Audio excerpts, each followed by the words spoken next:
Yang pertama sekali, sesungguhnya Allah, terjemahan dia, sesungguhnya Allah Ta'ala ini tayyib, baik. Ataupun kita kata para ulama sebut masuk tayyib ni, ataupun sebab tu sebagian guru kita dia tak suka sangat terjemah. Kalau terjemah mungkin orang macam tak berapa nak ambil perhatian sangat. Dia sebut sesungguhnya Allah Ta'ala ini tayyib. Biar kita faham kalimah bahasa Arab tu. Kerana makna dia yang sebenar, tayyib ni suci. Orang Melayu kita terjemah tayyib ni baik lah. Baik, Allah baik dan dia tidak terima melainkan daripada perkara-perkara yang baik saja. Billahiminasyaitanirrajim. Bismillahirrahmanirrahim. Alhamdulillahirabbil alamin, hamdan katsiran tayyiban mubarakan fih. Alhamdulillah ala ni'maihi katsirah allati la tu'ad wa la tuhsa. Alhamdulillah ala ni'matil Islam. Walhamdulillah ala ni'matil iman. Walhamdulillah ala ni'matil Quran. Walhamdulillah ala ni'mati Muhammadin alaihi salatu wassalam. Alhamdulillah hatta yarda, walhamdulillah idha radi, walhamdulillah ba'da ar-ridha. Nahmaduhu subhanahu wa ta'ala hamdan kathiran tayyiban mubaraka. Wa usalli wa usallim ala habibina wa maulana Muhammad ibn Abdillah sallallahu alaihi wa alihi wa sallam wa ala alihi wa ashabi ajma'in. Qala rabbi shrah li sadri ويسر لي أمري واحلل عقدة من لساني يفقه قولي. اللهم افتح علينا حكمتك وانشر علينا من خزائن رحمتك يا أرحم الراحمين. والحمد لله رب العالمين. أما بعد. Pertama dan selamanya kita bersyukur kepada Allah Subhanahu wa taala atas segala nikmat, rezeki, kesihatan, kebaikan, al-afiyah, kesejahteraan yang Allah berikan kepada kita semua. Alhamdulillah ala kulli halin wa ni'mah. InsyaAllah muslimin dan muslimat yang dirahmati Allah sekalian, mudah-mudahan pertemuan kita pada malam ni diberkati oleh Allah Subhanahu wa taala. Dan ini kali pertama lah saya berkuliah pada tahun 2023 ni. Saya pada hari Selasa yang pertama kan. Jadi ini bulan yang pertama daripada tahun 2023. Dan kalaulah tuan-tuan muslimin dan muslimat perasan, banyak kali jugalah saya datang. Kebiasaannya saya kongsikan hadis Nabi SAW. Kita bincang secara detail satu hadis. Mudah-mudahan manfaat dan kita dapat beramal dengan hadis tu. Dan kebanyakan hadis yang saya kongsi sebelum-sebelum ini adalah yang berbentuk dia panggil jawami'ul kalim. Itu antara mukjizat Nabi lah. Satu khususiat kelebihan Nabi ni jawami'ul kalim, iaitu Nabi ni dia bercakap sedikit tapi makna dia panjang, makna dia besar. Berbezalah dengan kita orang-orang biasa ni, kita cakap panjang kadang tu orang tak faham pun. Kita bercakap panjang orang tak faham. Tapi satu mukjizat kelebihan Nabi, kalam Nabi sikit tapi memberi makna yang besar. Sebab tu Imam Syafi'i rahimahullah pada hadis yang kita dah hafal, innamal a'malu binniyat. Imam Syafi'i kata masuk pada 80 bab fiqh yang ni. 80 bab fiqh. Kita berapa bab fiqh pun kita tak hafal ada berapa. Kan? Mungkin bab pertama bab salat, bab taharah lah. Dalam bab taharah, bab salat, bab zakat. Tapi Imam Syafi'i kata 80 bab fiqh. Banyaklah. Kalam Nabi sikit memberi makna yang besar. Satu hadis Nabi yang pendek, la darara wa la dirar. Nabi kata jangan buat mudarat, jangan balas mudarat dengan mudarat. Pendek tu je hadis Nabi. Ada satu syarahan tuan-tuan, ulama syarah sampai dekat 100 page. 100 muka surat. Hadis yang pendek tu masya-Allah. Seronok bila kita mengaji, kita baca satu hadis, kita baca banyak syarahan ulama ni, dia seronok. Nikmat tuan-tuan. Walaupun adalah benda-benda yang berulang kita baca tu, tapi dia memantapkan kita insya-Allah. Dan saya nak nasihat untuk saya dan tuan-tuan juga. Antara kitab paling utama dah yang mana dihimpunkan hadis Nabi yang berbentuk jawami'ul kalim ni, hadis yang pendek makna dia besar, adalah kitab Al-Arba'un An-Nawawiyah ataupun Al-Arba'in An-Nawawiyah. Bolehlah sebut dua-dua keadaan tu. Itu ikut kaedah bahasa Arab jugalah. Tapi hadis 40 lah, kitab hadis 40 Imam Nawawi tu. Imam Nawawi dia kumpul ada 42 hadis dalam kitab tu. Dan seingat saya 13 daripada 42 hadis tu sebenarnya dikumpul oleh Al-Imam Ibn Salah, awal lagi daripada Imam Nawawi tu. Daripada 13 hadis tu, saya mungkin tak berapa ingat sangat. Ada beberapa hadis daripada Imam Ibn Salah, lalu Imam Nawawi dia tambah jadi 42 hadis yang menjadi usul asas Islam ni. Dan ditambah lagi oleh Al-Imam Ibn Rajab Al-Hambali dalam kitab dia Jami' Ulum wal Hikam. Dia tambah 8 lagi hadis, jadi semua 50. Dan mudah-mudahan tuan-tuan 50 hadis ni kalau boleh tuan-tuan kita ulang banyak kali, kalau boleh kita hafal, kita memahami dia dengan betul. Ini hadis yang menjadi asas dalam agama. Banyak kali saya ulang lah. Dan itulah tujuan Imam Nawawi, kitab hadis 40 dia tu, dia buang sanad. Dia potong sanad. Maknanya kalau kita mengaji, kita tak baca lah. Contoh riwayat Bukhari, kita tak baca Bukhari haddasana semua tu kan. Ambil daripada siapa sampai kepada Abu Hurairah. Kita tak baca. Tujuan Imam Nawawi potong sanad untuk kita mudah hafal. Untuk kita belajar betul mudah hafal. Bahkan para guru kita sebut, kalau boleh orang awam, saya lah orang awam, tuan-tuan juga, hadis 40 ni kalau boleh setahun 2 kali khatam. Setahun 2 kali khatam. Sebab hadis-hadis yang berkaitan dengan kehidupan, ibadat, muamalat, zikir ada dalam tu semua. Saya bila duduk fikir guru kita sebut begitu, 2 kali khatam, ada 42 hadis ni. Kita duk ingat kalau kuliah maghrib ni, Allah, sebulan sekali je. Sebulan sekali nak habiskan 40 hadis. Kalau sebulan sekali, setahun baru 12 kali. Baru 12 hadis. Mana kata jauh sangat kita. Jadi mudah-mudahan tuan-tuan, ingat saya untuk diri saya dan tuan-tuan juga, kita kena lazimilah kitab hadis 40 ni insya-Allah.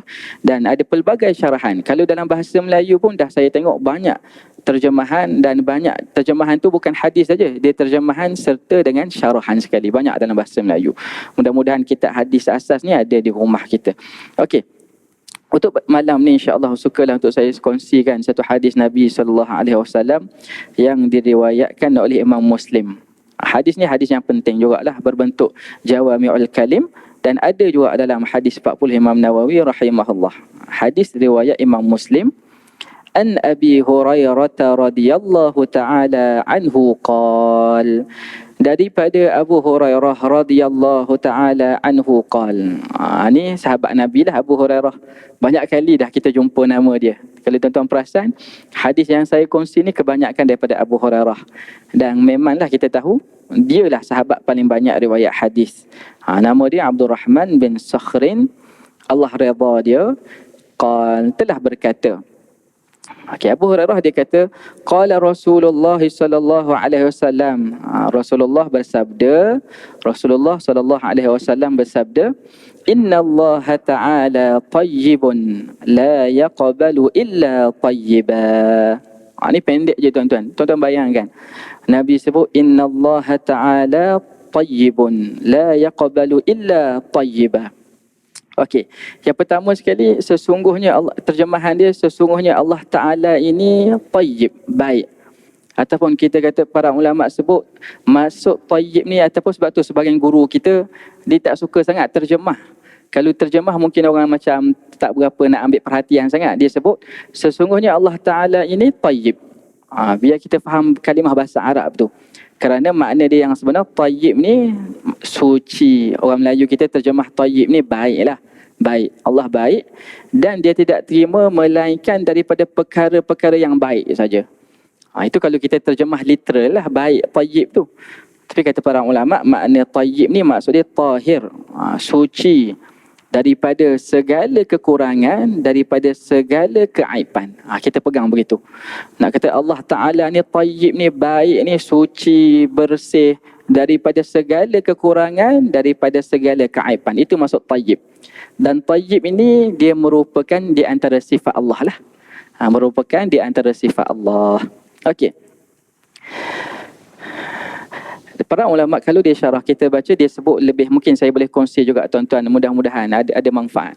Maksud Allah ni tayyib, dia suci ni dari sudut yang pertama zat dia, nama-nama dia, sifat-sifat dia, hukum hakam dia dan perbuatan dia. Makna kata semua yang kita sebut ni dia baik, suci, bersih daripada segala kekurangan. Kita kena faham begitu. Mana kata tuan-tuan baca dalam Al-Quran, jumpa Allah sebut sifat dia, tangan Allah. Pening dah, bergaduh dah. Sebut tangan Allah, bergaduh dah. Ustaz ni kata begini, ustaz ni kata begini. Tapi kita sebagai orang awam ni, kadang kita pening juga. Ustaz ni kata begini, ustaz ni kata begini. Kita pegang asas ni. Bila mana Allah sebut tangan, kita kata tak ada yang aib. Bila Allah sebut sifat-sifat dia dalam Al-Quran, tak ada kekurangan, tak ada keaiban. Kita kata suci betul Allah ni, bersih betul Allah Ta'ala ni. Begitu juga dengan hukum hakam dia. Kan, perbuatan dia, hukum hakam dia. Kadang setengah orang fikir hukum ni macam tak kena lah, macam tak logik lah, macam tak relevan lah. Ada setengah orang begitu. Dia baca hukum dalam Al-Quran, macam tak sesuai lah zaman sekarang. Jangan begitu tuan-tuan. Kita kata hukum hakam yang Allah sebut dalam Al-Quran, hadis Nabi, maka kita kena terima dia. Dia tayyib, dia baik hukum hakam tu. Dia jauh daripada kekurangan, jauh daripada keaiban. Itu maksud dia. Okey, dan seterusnya Nabi sebut dalam hadis ni, kita kena settle dululah. Tayyib ni, kalau ikut bahasa mudah untuk kita ingat, dia lawan kepada khabith. Tayyib baik, lawan kepada khabith. Khabith ni jelek, jahat, buruk, itu khabith. Dan Allah sebut dalam Al-Quran, kulla yastawil khabith wa tayyib. Katakanlah tak sama yang khabith dengan yang tayyib ini. Tayyib ni baik, sebagaimana yang kita bincang tadi lah. Okey.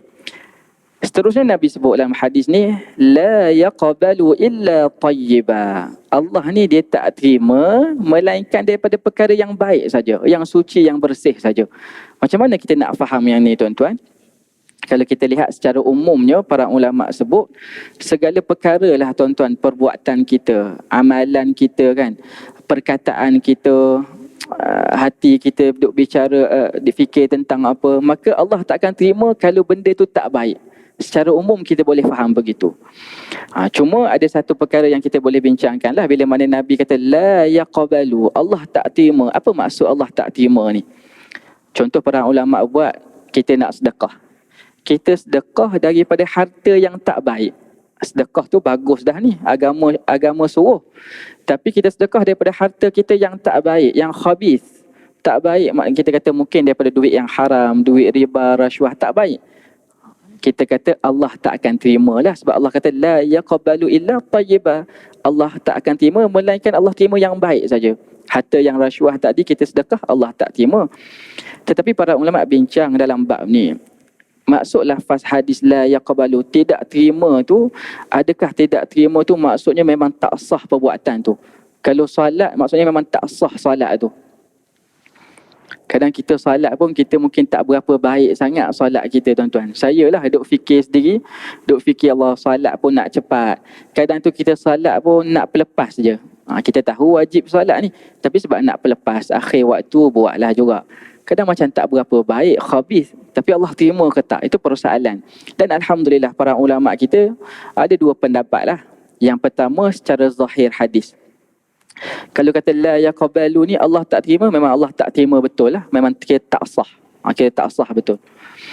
Tetapi pendapat jumhur ulama, jumhur ni kita kata kebanyakan ulama lah, dia kata tak terima tu, Allah tak terima tu dari sudut pahala tak terima. Kerana betul lah tuan-tuan, insyaAllah kita pegang pendapat ni. Pendapat ni dia menyelamatkan kita lah. Kalau kita pegang pendapat yang pertama tadi mungkin berat. Saya dan tuan-tuan berat lah kita di sisi Allah. Tapi pandangan yang kedua ni dia menyelamatkan kita. Kadang kita lihat banyak lagi hadis Nabi berbentuk begini tuan-tuan. Bila mana Nabi kata la yu'minu ahadukum, tidak beriman di kalangan kamu ni. Adakah maksud tidak beriman? Maksud tidak beriman, lawan iman ni kufur. Adakah maksud Nabi kata tak beriman, kufur? Sebahagian mungkin kata begitu zahir hadis. Tapi jumhur ulama berpandangan bila mana Nabi kata tak beriman, tidak sempurna iman itu. Maksudnya kita kata dia iman lagi, dia orang beriman lagi, tak kufur tapi tak sempurna. Sama dah dalam isu ni. Dan banyak lagi hadis-hadis Nabi dalam bab ni kalau kita lihat. Kalau kita pakai pandangan yang pertama, berat kita. Nabi kata, saya lupa matan hadis tu dari sudut bahasa Arab saya tak ingat. Tapi Nabi sebut orang yang pergi datang bertemu dengan tukang tilik, duk tanya nasib dia. Ni mudah. Seingat saya zaman sekarang ni mungkin tak ada dah sebagaimana zaman sebelum ni mungkin banyak orang Melayu kita ni. Tapi wallahualam mungkin ada juga lagi jumpa tukang tilik. Bahkan seingat saya fatwa negeri pun sebut yang hari ni kalau orang tak pergi jumpa tukang tilik tu mungkin tak ramai dah. Tapi yang hari ni orang duk main application tu. Orang duk main application tu banyak. Hari ni dia berbentuk application dalam Facebook. Okey, apakah pekerjaan kamu akan datang? Seolah-olah dia termasuk juga jalan itu. Para ulama dia sekat daripada awal. Walaupun dia tak nampak secara jelas sangat kita jumpa tukang tilik. Tapi para ulama kita larang main application tu.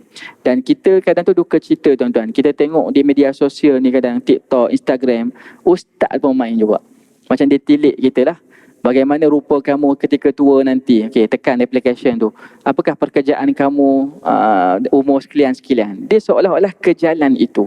Jadi yang terbaiknya kita tinggal lah tuan-tuan. Yang terbaik kita tinggal. Dalam hadis Nabi, Nabi kata orang yang pergi jumpa tukang tilik ni, salat dia tidak diterima. Tidak diterima salat dia 40 hari. Hadis yang sahih tuan-tuan. Sebab tu kalau pandangan yang pertama, kalau tak terima makna kata kena qadha lah. Tapi maksud di sini tak terima tu tak dapat pahala lah. Solat kena buat. Kadang orang dia silap faham juga hadis ni. Dia kata dah kalau jumpa ni Allah tak terima 40 hari. Tak payah solat lah 40 hari tu. Jangan faham gitu. Bila dia tak solat pula 40 hari tu, satu kesalahan dah. Tak solat pula kesalahan yang kedua pula. Dia kena qadha. Adapun kita kena faham hadis ni, tak terima tu solat kena solat tapi tak dapat pahala. Yang itu perlu kepada taubat pula. Setiap kali solat, taubatlah kepada Allah. Mudah-mudahan Allah bagi pada taubat. Kerana Allah ni dia rahmat. Dan ada lagi hadis Nabi sebut perkataan yang lebih kurang sama tapi saya lupa matan dia.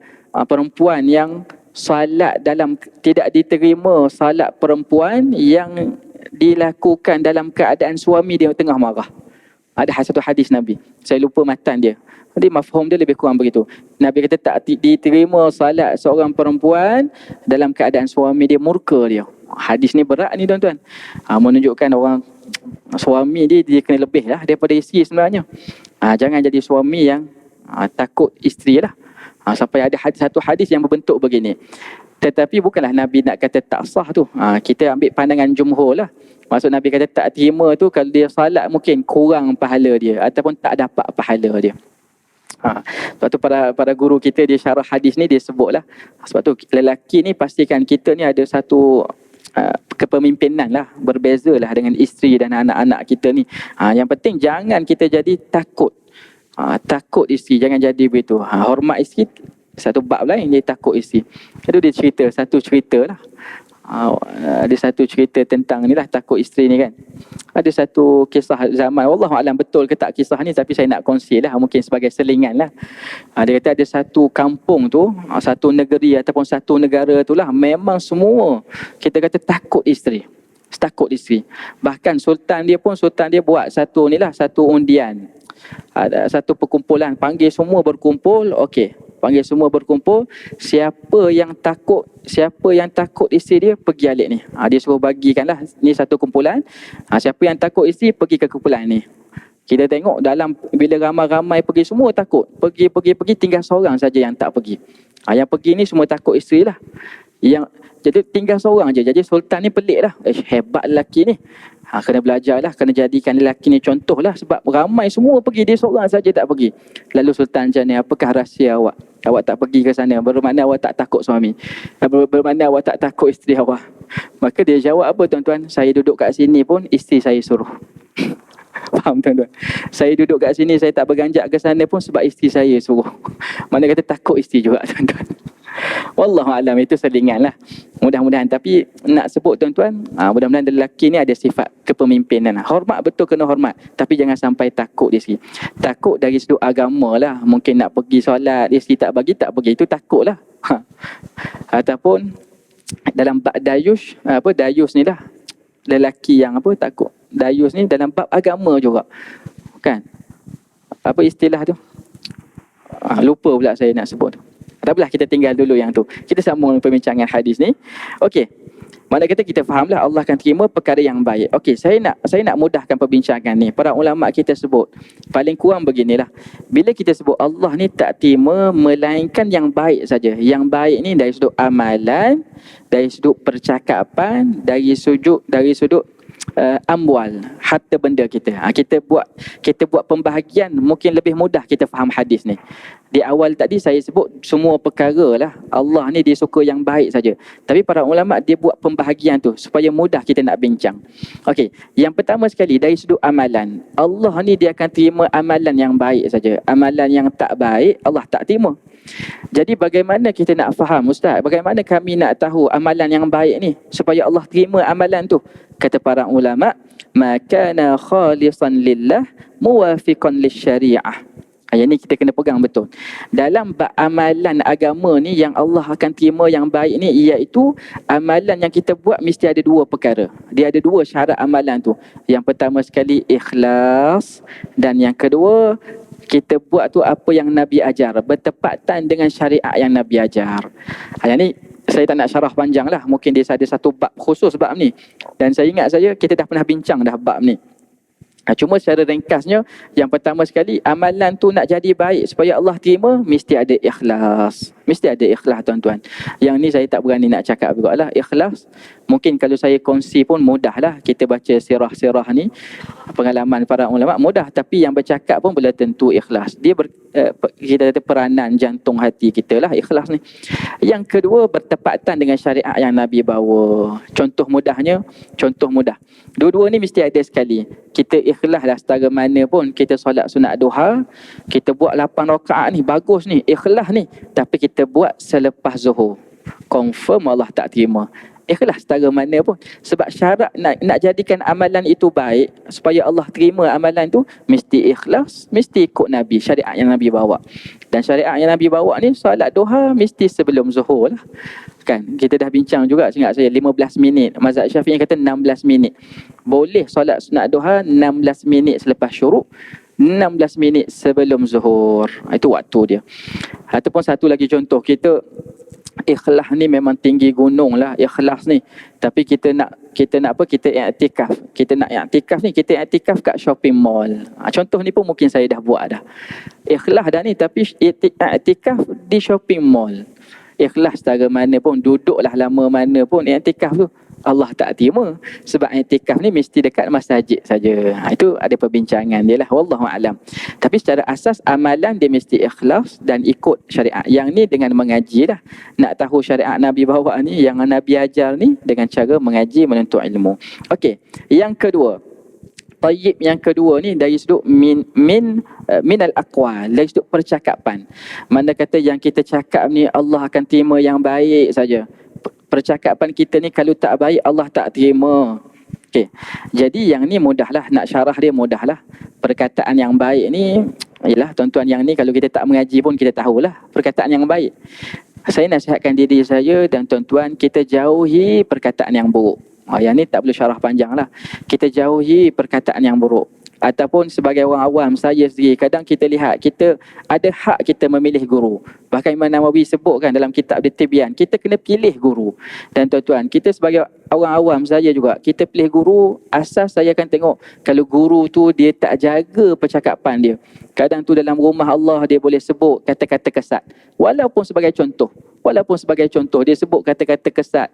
Seingat saya kita tinggal dululah, kerana ramai lagi guru ni. Ataupun guru yang suka buat fitnah. Paling kurang ni dua asas penting lah. Guru yang tak jaga percakapan dan guru yang suka buat fitnah. Dia timbulkan benda-benda yang kan, tentang maruah seseorang. Benda tu tak pasti lagi, tapi duk cerita, oh dia ni begini. Itu kita kena tinggal dulu. Jadi asas dalam perbuatan ni Allah akan terima perkataan yang baik. Perkataan yang baik ni banyaklah, tasbih, zikir, semua tu. Dan tinggal perkataan yang buruk. Ataupun para ulama kita dia syarah begini, tuan-tuan. Yang ni mungkin lebih kenalah dengan kita. Tadi tu asas. Tuan-tuan tahu dah perkataan yang baik macam mana, perkataan yang buruk macam mana, tuan-tuan tahu. Yang ni para ulama dia syarah dalam bab ni. Baik dari sudut percakapan ni, yang mana yang kita boleh buat lebih baik tapi kita tinggal. Kita boleh buat lebih baik tapi kita tinggal. Yang ni kita bimbang Allah tak terima. Sebab kita mampu. Contoh tuan-tuan dalam bab zikir lah. Bab zikir, doa kepada Allah. Kadang-kadang tu kita tak perasan. Kita boleh doa dengan baik. Rabbana zalamna. Kerana tu sebahagian orang lah. Kadang di kampung-kampung lah biasa, saya orang kampung, orang Terengganu kan. Kadang kalau suasana Terengganu ni tuan-tuan, dia tak suka orang muda jadi imam. Macam dia tak raih lah. Berbeza kalau di Selangor ni, Masya Allah, dia raih lah orang muda. Kadang dia suruh orang muda pergi azan kan. Anak pada bila tak apalah azan. Tapi kalau di kampung ni, dia tak ada suasana ni. Bahkan dia tak suka kalau orang muda tu mungkin bidang agama sikit. Bila mari masjid pun dia macam masam muka dengan kita. Mungkinlah wallahualam dia takut kita ambil tempat dia, wallahualam lah. Tapi kadang tu kita kalau kita tak pergi masjid, mungkinlah ada alasan tuan-tuan. Mungkin ada alasan. Kerana kita yakin kita mampu buat lebih baik ni. Kadang tu dia baca Al-Fatihah pun tak lepas tuan-tuan. Dia baca Al-Fatihah tak lepas. Tapi yang saya nak buat contoh ni biasa dalam bab doa lah. Kadang orang lama dia doa, Rabbana Rabbana wa zana wa illam lahu. Tuan-tuan faham tak tuan-tuan? Intonasi tu ada. Tapi Rabbana Rabbana Allah, apa salahnya sebut dengan yang lebih baik kan? Wallahualam, mudah-mudahan di Selangor sangat saya tak ada lah. Tapi kalau di kampung-kampung ni masih lagi ada. Kadang itu satu hal lah. Kadang dia sebut tak berapa jelas. Macam mana kita nak hayati doa? Sebab tu kita kadang tu tak apalah doa, baik aku doa sendiri dalam bab ni. Bahkan dia sendiri kadang tu dia doa tuan-tuan. Allahumma arinal haqqa harqa. Doa yang selalu kita baca kan biasa kan. Imam kita baca Allahumma arinal haqqa haqqa warzuqna ijtinabah. Dia baca begitu. Wa arinal batila batila warzuqna ittiba'ah. Apa makna dia tuan-tuan? Allah, kita duduk belakang, takkanlah kita nak amin tuan-tuan. Ya Allah, tunjukkanlah yang benar ni dia benar, dan rezekikanlah kepada aku untuk jauhi dia. Dan tunjukkanlah yang batil ini batil, dan rezekikanlah kepada aku untuk aku ikut dia. Dia tukar begitu tuan-tuan. Rupa-rupa dia doa tak faham makna. Jadi dalam bab ni, bab perkataan kita bincang, Allah akan terima yang baik tuan-tuan. Allah terima yang baik. Asas yang takdilah. Perkataan yang baik Allah terima, perkataan yang buruk Allah tolak, Allah tak terima.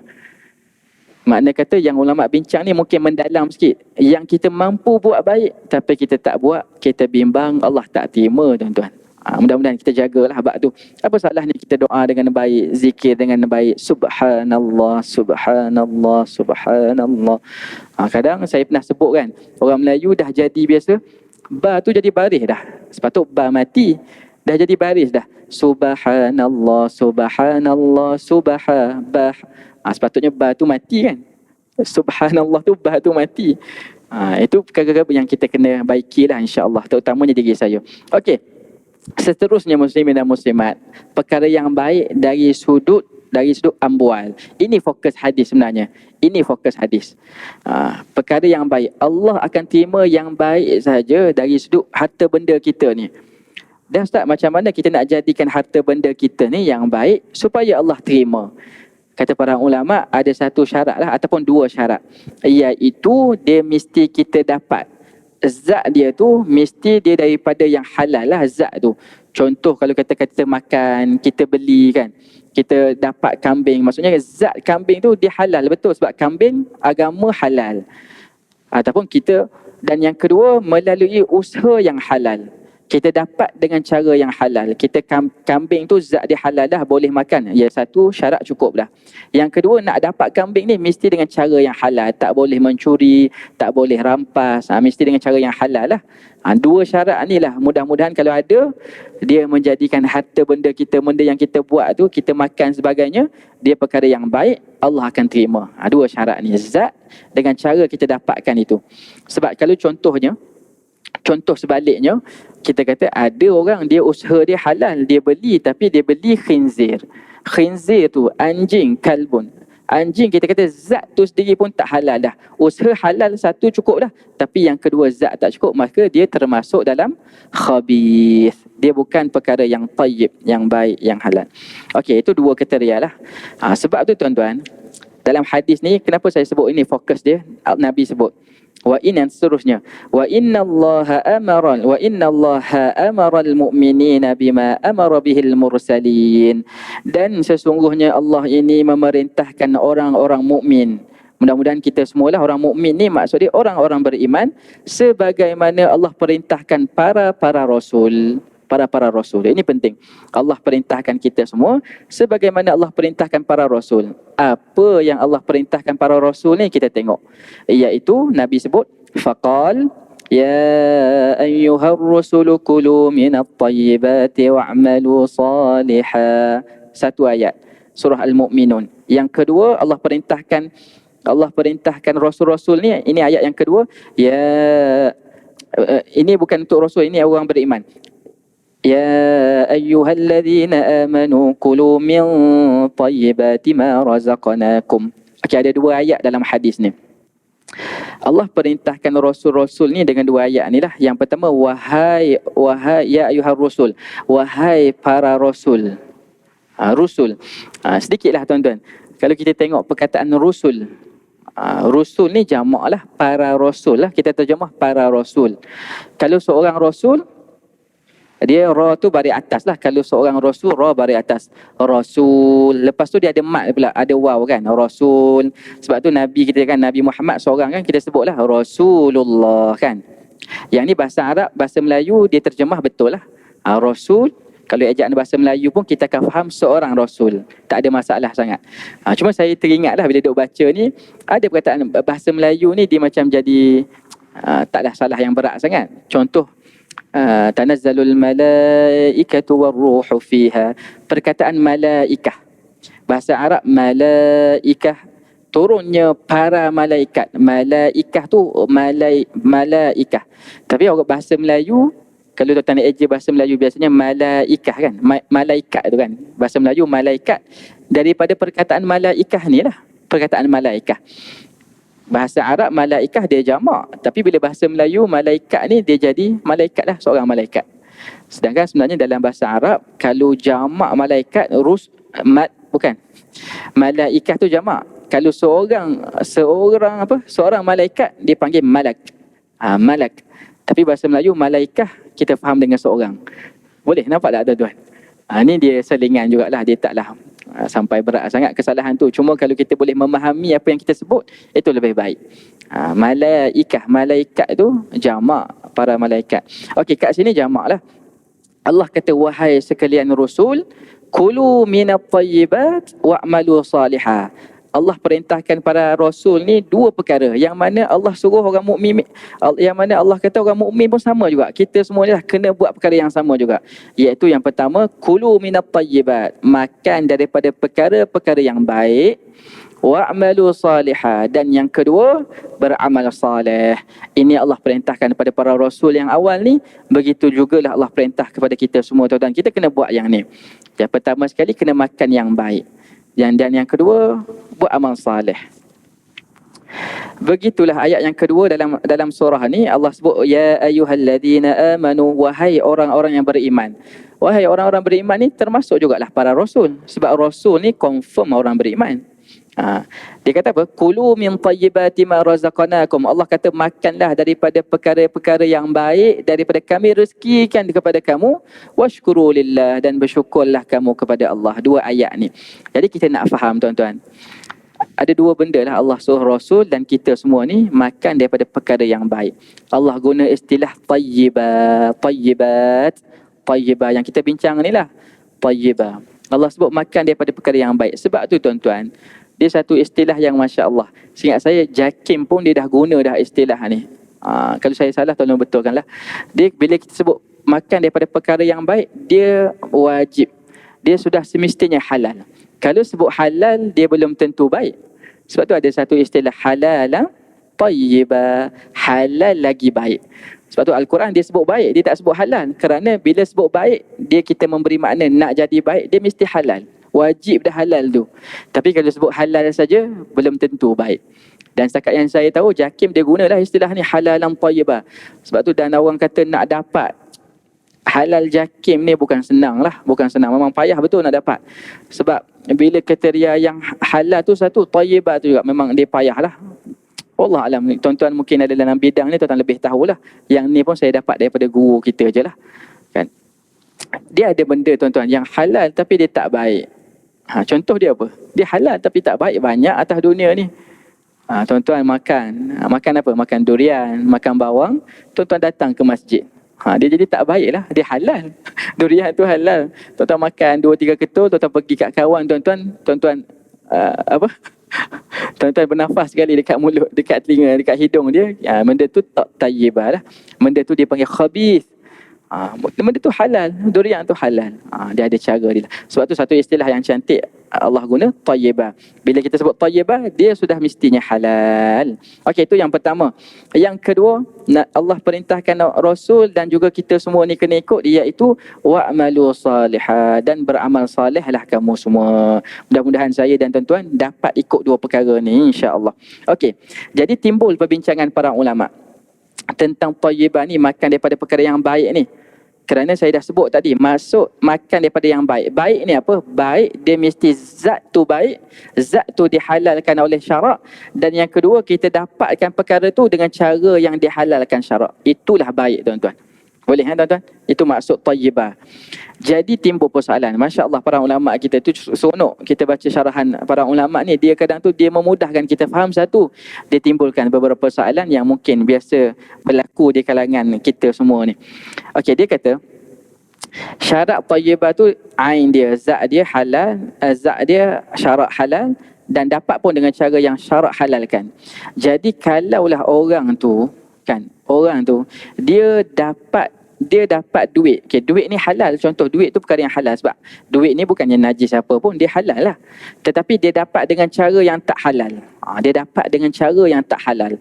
Boleh jadi duit tu dia curi ke, duit tu duit rasuah ke, duit yang tidak halal lah, duit riba ke dan sebagainya. Okey, jadi dia panggil duit haram lah. Duit haram ni dia ada keadaan dia. Kalau okey, sebelum kita bincang yang tu, saya nak sebut dulu apa yang para ulama sebut ni. Kalaulah dia nak sedekah dengan duit tu, dia kira sedekah ke tak?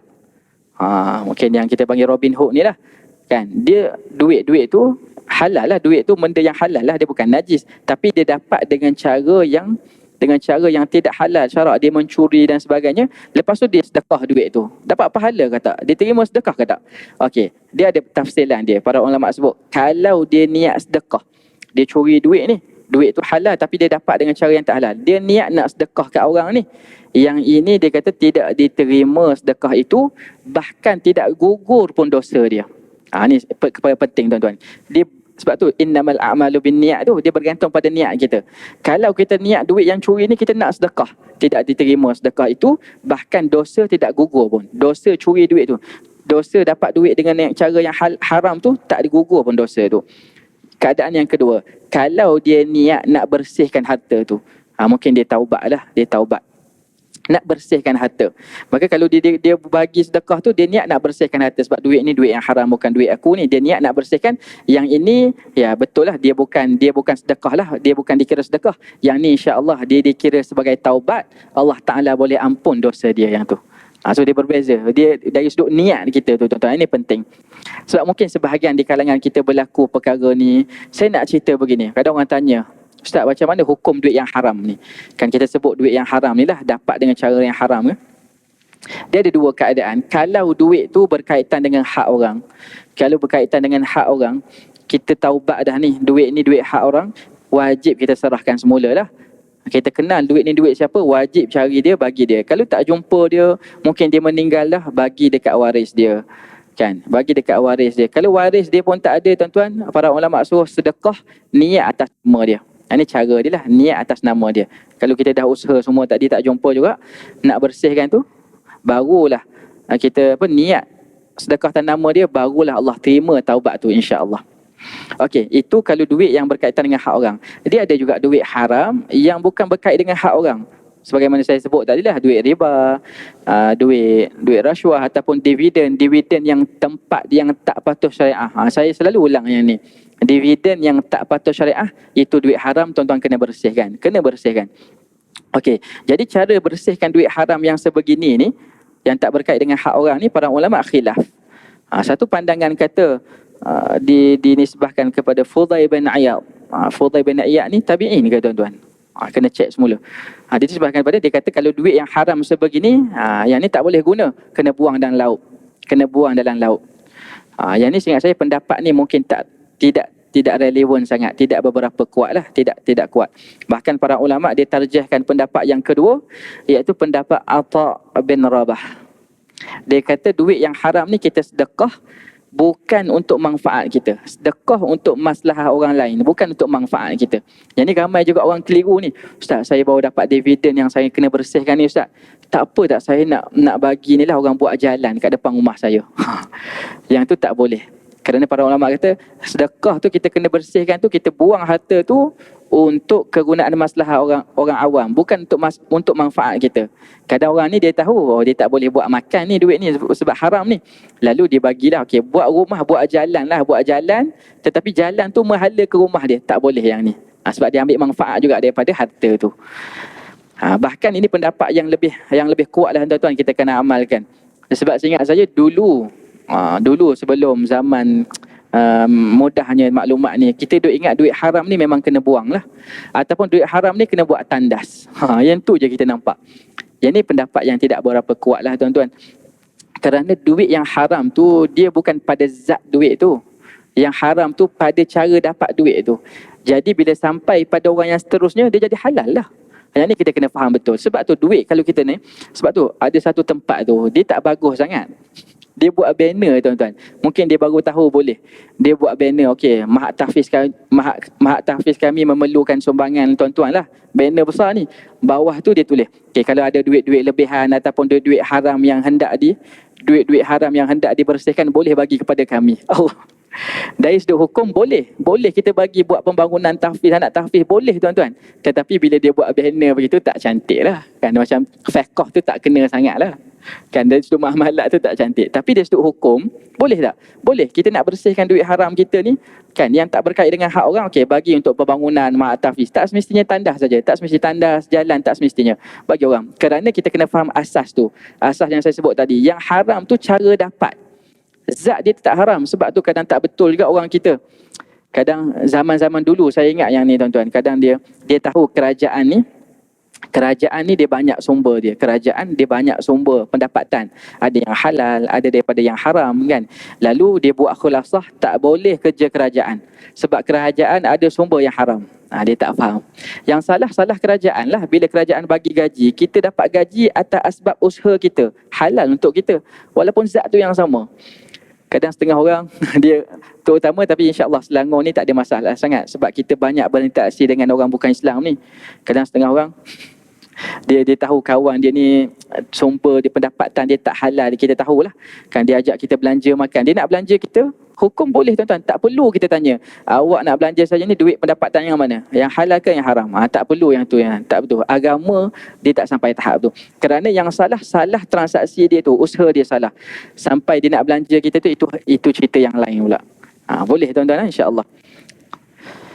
Makna kata kalau kita nampak secara jelas pun orang bukan Islam ni duit dia memang dapat daripada main judi ni, duit dia dah orang bukan Islam tuan-tuan, bukan Islam, non Muslim, macam-macam lah cara dia dapat duit tu.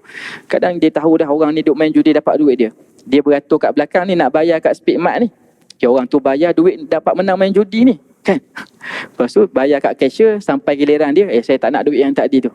Itu dia tak faham fiqh lah. Cuma mungkinlah sebahagian orang ni dia nak kata warak pun macam tak betul juga. Warak ni dia mesti melalui fiqh yang betul lah, fiqh yang betul. Mana kata jadi dia susahkan cashier tu pula macam-macam lah. Kecuali memang betul dia nampak atas duit tu ada zat lah, ada alio anjing lah, ada macam-macam, yang tu cerita lain lah. Tapi kalau dari sudut tu tak ada masalah, boleh tuan-tuan. Kalau tak berat kita duduk di Selangor ni, pergi Speedmart, kita muamalat dia orang bukan Islam. Kerana di Terengganu, saya sendirilah di Terengganu, tak berapa nampak sangat perkara ni, tak berapa nampak sangat. Tapi kalau kita belajar fiqh, dia mudah insya-Allah. Okey. Habis kita bab ni, Allah perintahkan. Cuma sebelum kita pergi yang seterusnya, ada sedikit lagi manfaat daripada hadis ni tuan-tuan. Masya-Allah, para ulama kita keluarkan. Kalau kita jamakkan dua ayat yang Nabi sebut ni, dua ayat Al-Quran yang Nabi sebut dalam hadis ni, Allah kata, wahai para rasul, makanlah daripada perkara yang baik dan amal soleh. Pada ayat yang kedua, Allah kata, wahai orang-orang yang beriman, makanlah daripada perkara yang baik, daripada apa yang kami rezekikan, washkuru lillah, dan bersyukurlah kepada Allah. Secara mudahnya begini, para ulama keluarkan satu pandangan. Tapi ini sebahagian pandangan ulama lah, ba'du fuqaha, sebagian pandangan fuqaha. Dia kata cara kita nak menyatakan syukur kepada Allah ni tak cukup kita ucap Alhamdulillah, mesti makan yang halal dan juga buat amal saleh. Sampai tahap tu dia buat. Sebahagian pandangan ulama. Tak cukup Alhamdulillah, hati kita ya rezeki ni daripada Allah kan. Dia mesti ada juga kita tambah dengan amal saleh dan makan daripada perkara yang baik. Itulah menandakan tanda kita ni orang yang bersyukur, insya-Allah. Okey. Kita sambung pada yang seterusnya. Ini mungkin dia tak berkaitan sangatlah dari sudut makanan ni, perkara yang baik ni. Tapi Nabi sebut dalam hadis ni, summa, Abu Hurairah sebut, summa zakara ar-rajula yutilu. Ini Nabi sebutlah. Ini hadis Nabi. Okey, summa zakara ar-rajula yutilu as-safar ash'atha aghbar yamuddu yadayhi ila as-sama' ya rab ya rab ya rab wa mat'amuhu haramun wa mashrabuhu haramun wa ghudhiya bil haram fa anna yustajabu lah Allah fa anna yustajabu lidzalik. Hadis ni dia sangat manfaat untuk kita tuan-tuan. Dan masya-Allah kalam Nabi, tengok Nabi sebut. Kemudian Nabi kata, ini Abu Hurairah sebut, saya silap faham. Abu Hurairah kata Nabi sebut ni ada seorang lelaki yang yutilus safar, yang jauh perjalanan dia, musafir lah, jauh perjalanan dia. Ash'atha aghbar, dan kita lihat rambut dia kusut dan berdebu. Jauh perjalanan dia. Lalu dia buat apa? Ya muddu yadaihi ila sama', dia angkat tangan dia, ya Rab, ya Rab, dia doa kepada Allah. Dan Nabi kata wa mat'amuhu haramun, makanan dia haram, wa mashrabuhu haramun, minum dia haram, wa ghudhiya bil haram, dan dia tenggelam dalam perkara yang haram, fa anna yustajabulah. Nabi kata bagaimana hendak dimustajabkan doa tu. Jadi dia ada kaitan juga dah sebenarnya makan daripada yang haram dari sudut doa ni. Tapi saya nak sebut tuan-tuan, masya-Allah kalam Nabi ni dia memang betul lah yang saya sebut di awal tadi tuan-tuan, dia tak ada yang sia-sia. Dia macam walaupun Nabi ulang banyak kali, dia memberi makna yang berbeza. Okey, InsyaAllah kita sambung sedikit selepas daripada beri laluan azan, insyaAllah. InsyaAllah muslimin dan muslimat yang dirahmati Allah sekalian, kita sambung sedikit sahaja lagi berkenaan dengan sambungan hadis ni. Seolah Nabi nak bagi tahu orang yang diliputi dengan perkara yang haram, makan minum dia haram, pakaian dia haram, maka macam mana hendak dimustajabkan doa tu. Maksudnya tak mustajablah doa tu. Persoalan Nabi guna persoalan fa anna tu bagaimana hendak dimustajabkan. Tapi sebenarnya memberi makna Allah tak mustajabkan doa begitu. Tetapi kalam Nabi ni tuan-tuan perasan dalam kita duk baca ni, Nabi sebut 3 perkara orang ni yang buat perkara yang haram, makan minum yang haram. Tapi sebelum tu dia telah buat 3 perkara yang asbab yang menyebabkan dimustajab doa. Kalau ikut asal, ini 3 perkara yang menjadi asbab mustajabnya doa. Yang pertama, Nabi kata lelaki ni yutilus safar, dia jauh perjalanannya, musafir lah. Musafir ni satu bab kita kata mustajabnya doa orang yang musafir ni tuan-tuan. Sebab tu kalau orang pergi musafir, orang Melayu kita pun lama dah dia faham.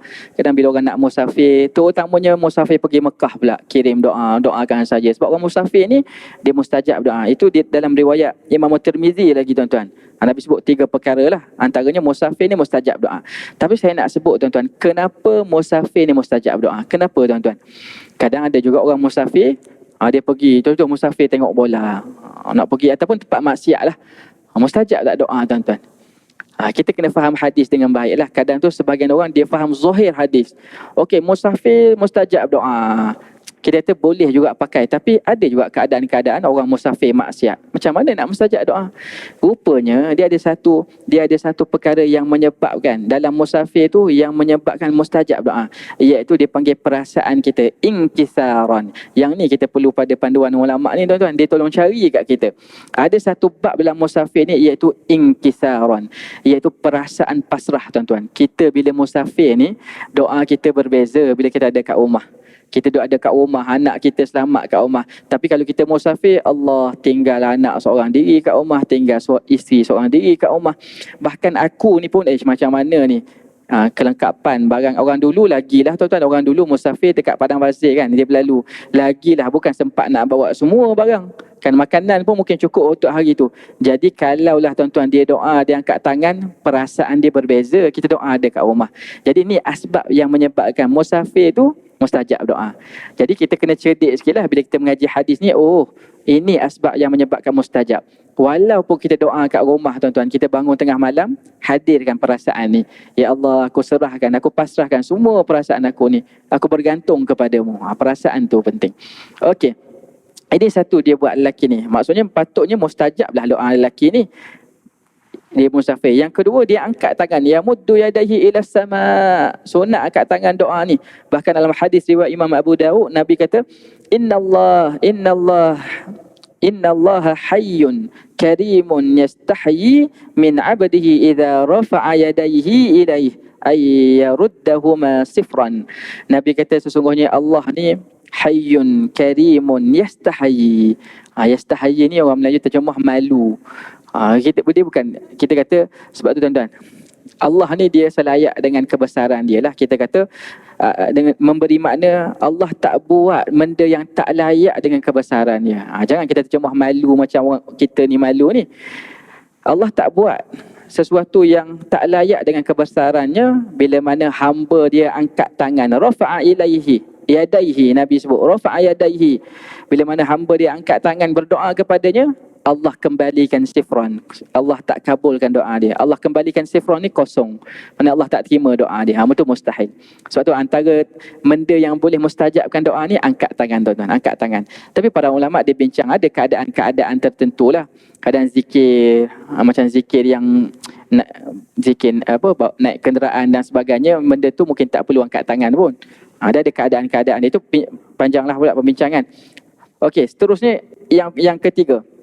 Ya Rabb, Ya Rabb. Lelaki dia sebut Ya Rabb, Ya Rabb. Ini juga asbab untuk dimustajabkan doa. Dia panggil kita tawasul ya, wahai Tuhanku. Atau dia panggil nida. Kita, Allah, kita macam kita puji Allah. Ini perkara yang boleh dimustajabkan doa jugalah. Kita sebut dengan sifat Rabb. Sebab bahasa Arab ni, bila kita sebut Rabb, orang Melayu terjemah Tuhan ya. Ya Rabb, wahai Tuhanku. Tapi sebenarnya Rabb, bahasa Arab ni, dia memberi makna wahai.